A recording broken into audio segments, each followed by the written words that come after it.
A Xunta ao 100% non se pode encargar a colaboración de Xaga, que eu creo que é fundamental, imprescindible. Empezamos polas parroquias con máis risco de lumes e seguiremos apoiando os concellos, pero se isto queda nas mans exclusivamente da Xunta de Galicia será un traballo incompleto. Os concellos tamén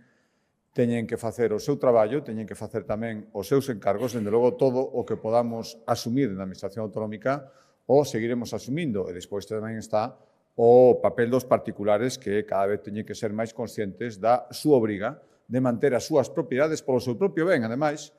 en aceitado estado de limpeza. A Conselleira Rural non se lle pode achacar a súa presencia, eu fun testemunha o ano pasado durante moitos días, vivindo prácticamente a pé dos lugares onde se dirixía e se controlaba a extinción dos incendios, neste caso,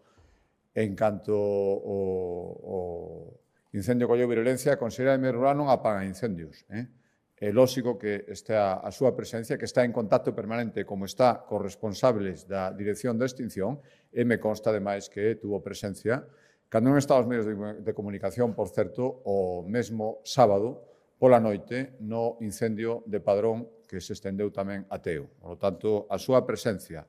o ben comunicada, o seu contacto, o ben en todo momento cos responsables da Consellería e cando é necesario comigo tamén, e ali en presencia, e doulle ese exemplo, creo que estuvo ali cando estaban os medios de comunicación, queda fora de toda dúbida.